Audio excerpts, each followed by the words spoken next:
a gente vai discutir um assunto que ganhou novos desdobramentos nessa semana, que é o conflito no Oriente Médio. Há uma pressão muito grande de países, né, da Europa, os Estados Unidos também, para que Israel e Hamas consigam acertar um acordo de trégua, de cessar-fogo, enquanto os ataques feitos por Israel têm tido consequências bastante violentas, sangrentas, com ataque a escolas, ataque a hospitais, no reduto, inclusive, da faixa de Gaza, que até então vinha sendo ali considerado uma área ainda possível para que quem estava tentando fugir do conflito se abrigasse. E não é isso que está acontecendo, né? E não houve até agora nenhuma sinalização de que a gente possa ter um acordo de paz entre os dois, né? Entre Hamas e entre Israel também. Israel bastante relutante em relação a isso, principalmente. Daqui a pouquinho a gente vai conversar com o Breno Altman, que é jornalista e fundador do site Opera Mundi, para a gente discutir esse assunto também. Aliás, o Breno já está aqui com a gente, viu, Zaidan? Bom dia, bem-vindo aqui à Rádio Bandeirantes. Manhã de sábado. Boa. Quer começar, Zaidan? Ô Breno, uma honra ter você aqui. E a Ana falava há pouco sobre o que aconteceu esta semana. Inclusive houve a decisão da ONU de incluir Israel, o Hamas também, na chamada lista da vergonha dos que cometem violência e crimes contra crianças em razão da escola que foi atingida. Mais uma vez, o Netanyahu tergiversou, argumentou que na verdade havia ali o uso da escola pelo Hamas e que terroristas estavam escondidos, etc. Mas o fato é que, mais uma vez, civis foram atingidos, crianças foram atingidas. Essa tem sido a rotina da ação militar de Israel na faixa de Gaza. Não dá nem para chamar de guerra, já que é uma ação militar que tem atingido o Hamas, digamos, de maneira colateral. A grande vítima é a população de Gaza, um massacre, mais de 36 mil mortos. E nós tivemos, Breno, quando houve aquele anúncio do Biden de que uma proposta finalmente pertinente, relevante, estava sendo encaminhada para um acordo, nós tivemos reações de alguns ministros do gabinete de Netanyahu dizendo que se ele assinasse aquele acordo, eles deixariam o governo. E isso significaria, claro, perder maioria no parlamento. Você acredita que Netanyahu, que claro, parece acreditar fielmente naquilo que faz, não é? Não é que ele é um instrumento de grupos radicais, ele faz parte desses grupos. Mas ao mesmo tempo, ele está impossibilitado de qualquer acordo em razão dessa posição de gente como o Smotrich, seu ministro das Finanças, Breno? Eu acredito que sim, Zaidan. O principal objetivo de Netanyahu é se manter no governo.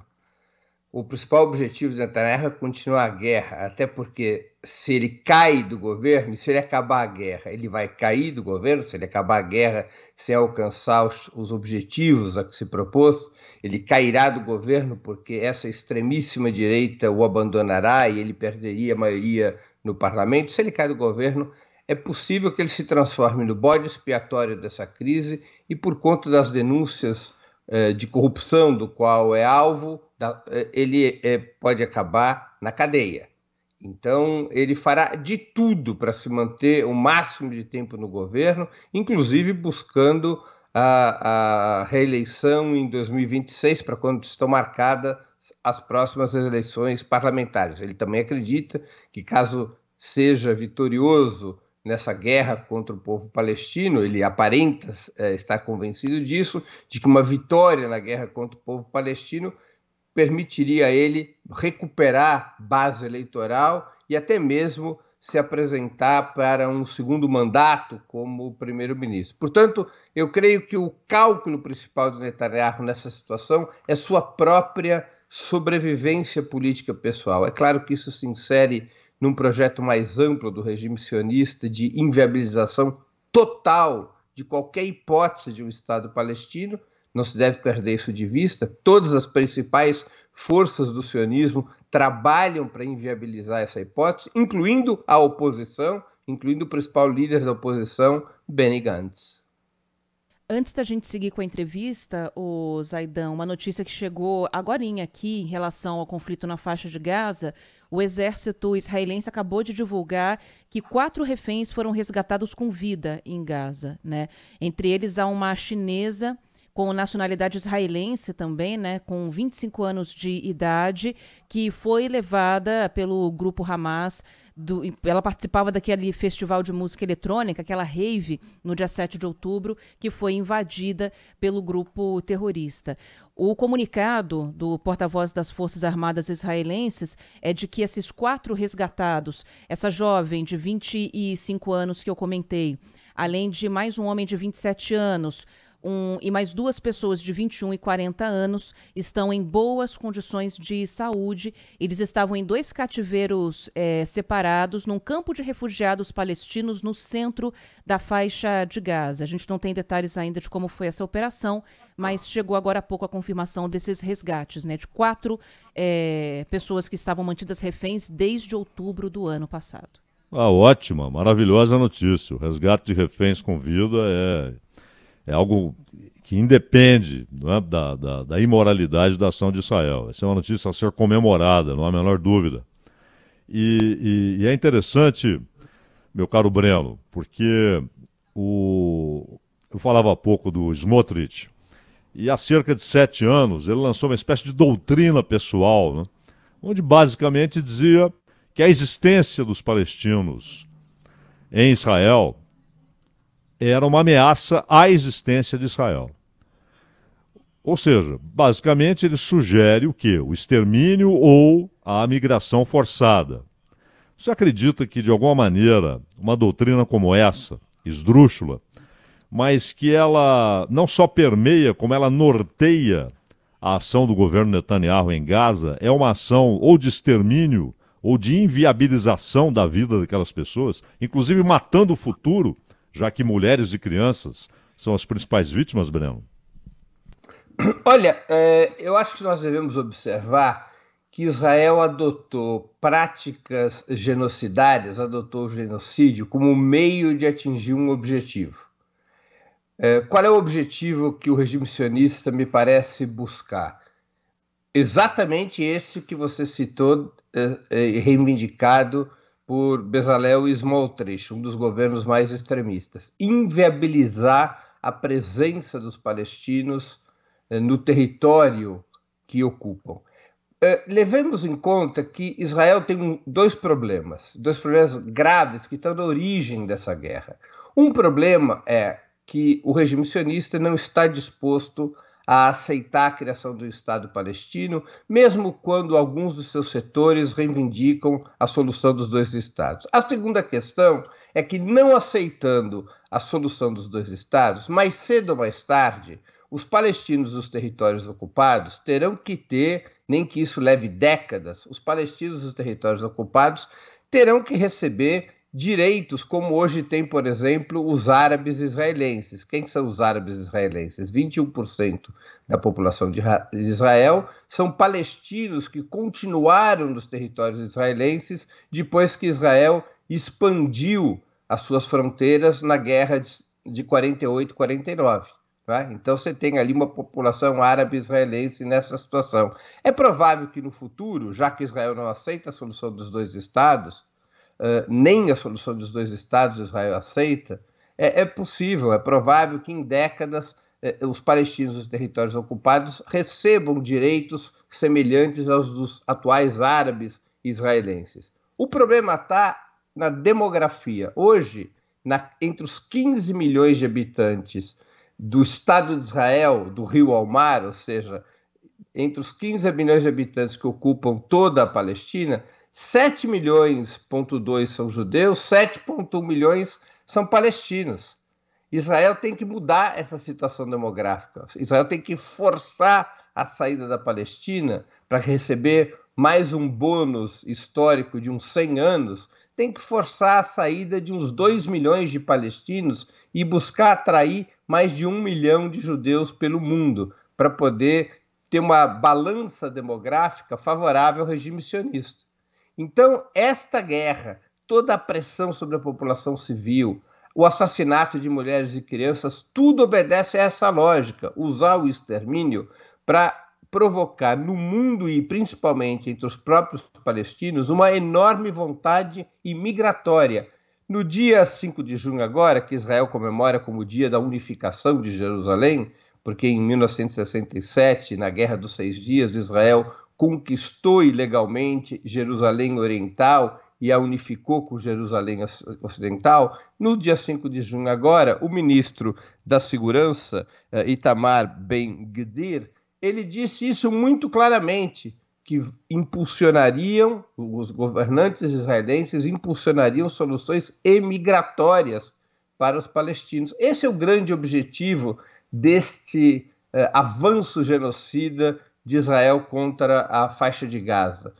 De alguma maneira, portanto, na linha proposta por Smotrich. Há hoje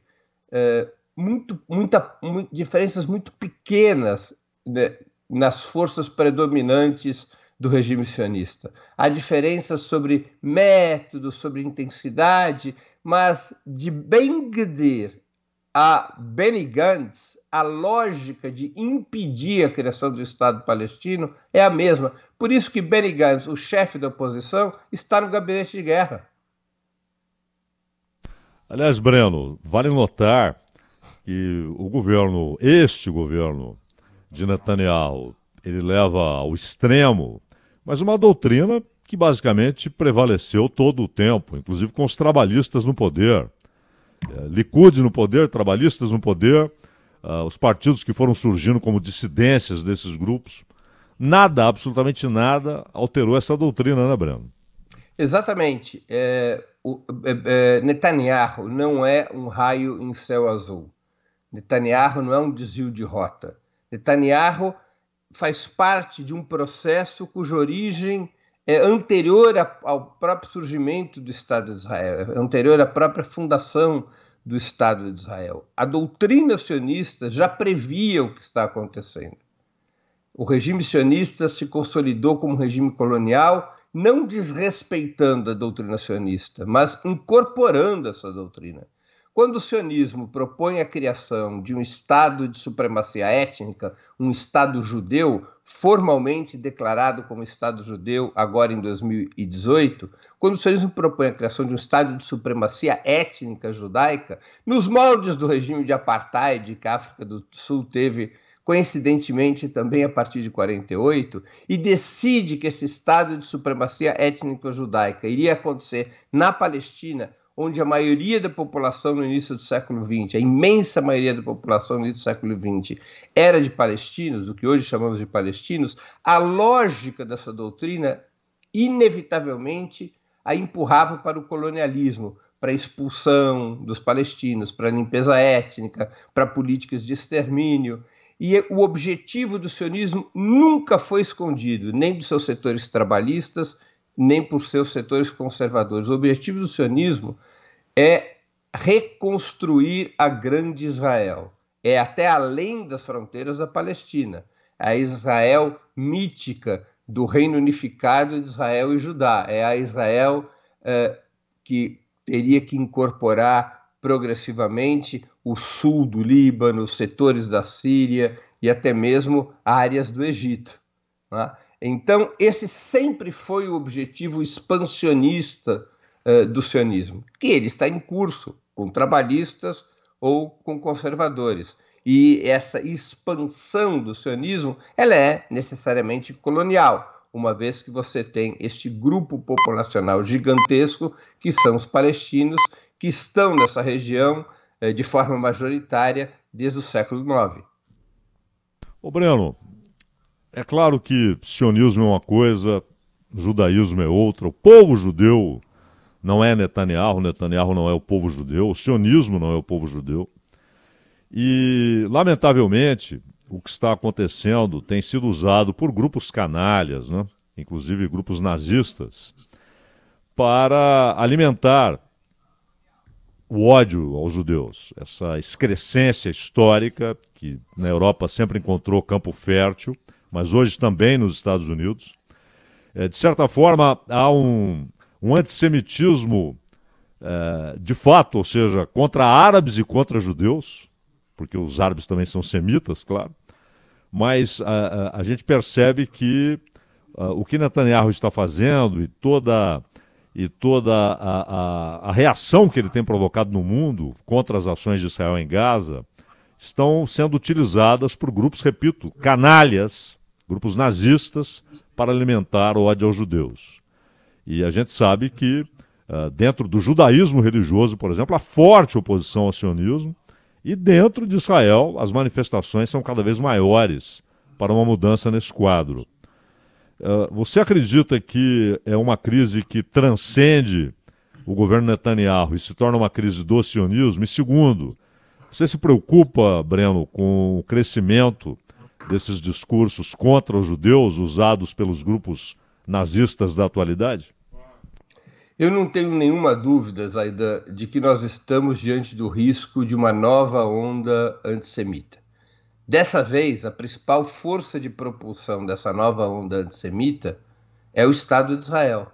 É o próprio regime sionista que nasceu com a promessa de proteger os judeus. O sionismo sempre difundiu a tese falsa de que essa doutrina, o sionismo, seria a própria identidade do judaísmo. E, portanto, perante as pessoas do mundo inteiro, perante a opinião pública mundial, os crimes genocidas cometidos por Israel na faixa de Gaza são crimes dos judeus. E isto provoca ódio e nojo contra os judeus no mundo inteiro, embora a responsabilidade por esses crimes seja do regime sionista e não dos judeus como grupo étnico. Veja a contradição. O Estado de Israel, que nasceu com essa pretensão de ser o lar seguro dos judeus, é hoje a principal mola propulsora do antissemitismo. É real o crescimento do antissemitismo, mas a maneira mais eficaz de combatê-lo é deter o regime sionista, é derrotar o regime sionista, é superar o regime sionista e permitir a autodeterminação do povo palestino, superando essa etapa na vida do judaísmo. O sionismo se transformou na principal força antissemita do mundo, na minha opinião. E acho que isto vai levando o regime sionista a uma crise estrutural. Nós estamos assistindo, especialmente nos Estados Unidos, mas também na Europa e dentro de Israel, um processo de ruptura de setores do judaísmo com o sionismo. Nas ocupações das universidades norte-americanas, nós vimos na vanguarda daquele movimento,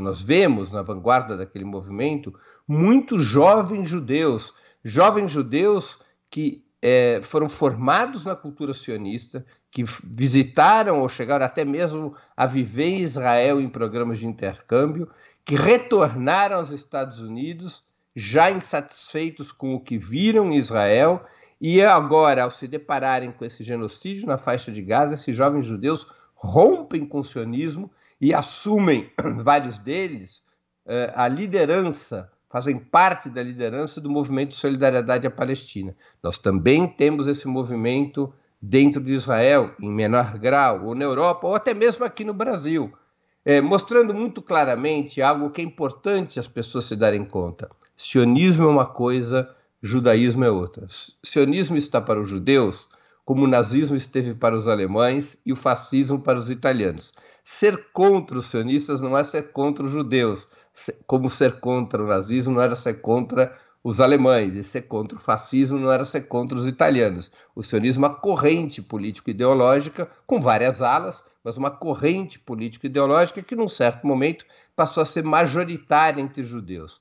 O sionismo está perdendo espaço entre os judeus. Aliás, eu mesmo sou judeu, de mãe, avó judias, de família judia, eu estudei em escola judia, minha família historicamente sempre foi anti-sionista, e eu percebo, aqui no Brasil inclusive, um crescimento de uma concepção anti-sionista no judaísmo.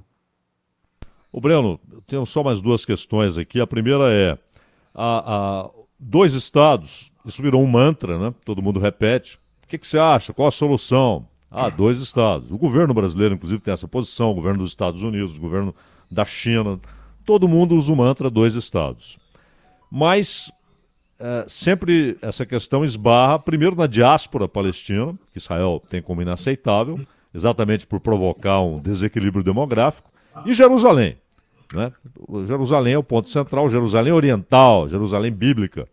Para os palestinos é a sua capital inevitável, só pode ser a Jerusalém oriental, e para Israel é a sua capital indivisível. Lembrando que nenhum dos povos está lá como estranho, como alienígena. Todos eles têm um histórico de milhares de anos na região. Ninguém é invasor. Você acredita que, de fato, essa solução é hoje apenas um mantra e ela é irrealizável? E qual seria a alternativa? Um Estado único para todos, mas com direitos absolutamente iguais para todos? Mas aí entra a questão demográfica. Você enxerga alguma saída política, um acordo que seja viável, Breno? Olha, eu considero que a única solução estrutural hoje é a solução de um só Estado. Pode ser que no curso do processo acabe se estabelecendo alguma outra solução, mas a solução de um só Estado me parece ser a mais viável estruturalmente e a mais simples a essa altura do campeonato. Aliás, foi a solução que houve para acabar com o regime do apartheid na África do Sul. Foi uma solução simples. Um homem, uma mulher, um voto. Se restabeleceram todos os direitos para todos os sul-africanos, brancos ou negros, todos passaram a viver em condições, ao menos, de igualdade formal, e nesse processo a África do Sul elegeu um governo nacional e não um governo racial. A África do Sul deixou de ter as características de supremacismo que tinha anteriormente, e o conflito racial entre negros e brancos deixou de existir, praticamente desapareceu. Nós não sabemos mais o que é isso há décadas, embora a África do Sul tenha os problemas típicos de uma economia capitalista atrasada, com muita desigualdade social e muita pobreza. Mas o problema racial desapareceu com uma fórmula democrática simples. Eu acredito que essa é a solução estrutural para a Palestina. Um homem, uma mulher, um voto. Uma república laica, democrática, multiétnica. Essa é a solução. Até porque, quem é que vai tirar dos territórios palestinos os 750 mil colonos judeus espalhados em 230 assentamentos muito bem armados na Cisjordânia e em Jerusalém Oriental? Como fazer para retirar esses 750 mil colonos judeus dos territórios palestinos, o que rigorosamente impede qualquer tipo de continuidade territorial para um futuro Estado palestino? Esse é um dos problemas. Como garantir que seja respeitada a Resolução 194 das Nações Unidas, que foi aprovada em 1949, que diz respeito do direito de retorno dos palestinos às terras das quais foram expulsos por Israel na guerra de 48-49. Como resolver isso sem ser num único Estado? Um Estado democrático, em que as diversas etnias e confissões religiosas possam viver harmonicamente com os mesmos direitos. Creio que essa é a solução hoje, não a mais radical, mas a mais moderada. É a solução mais simples, exatamente porque ninguém terá que sair de onde está. Os colonos judeus poderão continuar onde estão, os palestinos poderão viver onde vivem, os judeus poderão viver onde vivem, os cristãos também, e os palestinos que foram expulsos por Israel também poderão retornar, tendo todo o território da Palestina para escolher onde morar, através de distintos programas que lhes permita ter de volta suas casas e suas terras, acabando com esse estado de supremacia étnica que é Israel. O nome que terá esse Estado único é outra conversa, pode se chamar qualquer coisa, não é essa questão do nome que se manterá. Mas não há solução, na minha opinião, sem resolver o problema principal. Qual é o problema principal? Assim como na África do Sul o problema principal era a existência do regime do apartheid, o problema principal na Palestina hoje é a existência do regime sionista. O regime sionista tem que deixar de existir. A ideia de um Estado de supremacia étnica judaica, com religião oficial, com instrumentos de poder dessa religião dentro do Estado, com leis de segregação entre judeus, árabes israelenses e palestinos, esse regime sionista tem que deixar de existir. E todos os povos daquela região poderão, então, viver em harmonia. É um processo simples? Claro que não. Precisará de uma certa supervisão internacional, de garantias internacionais, evidentemente, porque há muita tensão acumulada. Mas me parece ser a solução mais viável, mais humana, mais moderada e mais moderna. E a última, Breno, esta semana, de novo eles, né? O Ben-Gvir e o Smotrich exigiram, instaram, apelaram ao Netanyahu que entre em guerra no Líbano, não é? Que não seja apenas uma troca de tiros com o Hezbollah, mas uma ação no sul do Líbano. Você vê esse risco? Certamente, o discurso de Netanyahu, para além das práticas concretas do Estado de Israel, o discurso de Netanyahu nesse 5 de junho falou abertamente disso, de que Israel está pronto para continuar a guerra no sul, para avançar na guerra ao norte contra o Hezbollah e para travar a guerra ao leste contra o Irã. Isso está no discurso televisionado de Netanyahu. Netanyahu fez um compromisso com os tambores de guerra, tocados por Ben-Gvir e por Smotrich, mas acompanhados pelo primeiro-ministro. Ou seja, a ideia da expansão da guerra está muito presente hoje no governo Netanyahu e, repito, em amplos setores do regime sionista.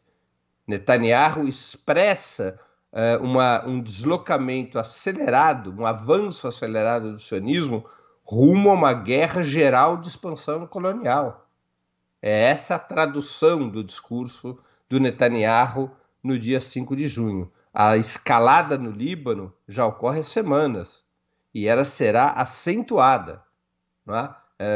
Israel aproveita essa situação para esticar ao máximo a corda na lógica da expansão das suas fronteiras coloniais, na lógica de destruir o máximo que puder todas as forças palestinas. Isto incluirá, mais cedo ou mais tarde, também a Cisjordânia, onde Israel já faz ataques. São centenas de mortos na Cisjordânia. Passa um pouco desapercebido por conta da situação dramática em Gaza, mas já são várias centenas de mortos na Cisjordânia. Israel também avançará, mais cedo ou mais tarde, contra a Cisjordânia. Perfeito. Alguma coisa, Ana? Só agradecer ao Breno Altman, jornalista, fundador do site Opera Mundi. Obrigada pelo seu tempo aqui conversando com a gente, como ouvinte da Rádio Bandeirantes também. Breno. Muito obrigado, eu que agradeço o convite, uma honra aqui conversar com vocês, poder tratar desse assunto que é o assunto mais dramático e importante de todo o cenário internacional. Isso aí. Obrigado, Breno. Bom fim de semana. Para vocês também. Bom fim de semana para todos e todas que nos escutam também. Obrigada. E, bom, para quem está nos acompanhando aqui na nossa live, a gente vai colocar as imagens que foram divulgadas agora há pouco pelo governo de Israel, desses jovens. São 3 jovens e um homem de 41 anos que foram resgatados. Desde outubro, eram mantidos reféns pelo Hamas na faixa de Gaza. Segundo o exército israelense, estão todos bem, em condição de saúde, claro. Quem fica bem depois de passar tantos meses em cárcere, né? Mas fisicamente não correm risco, é isso que o exército está dizendo. Foram resgatados agora há pouco em mais uma incursão ali na área central da faixa de Gaza. Vamos para o intervalo?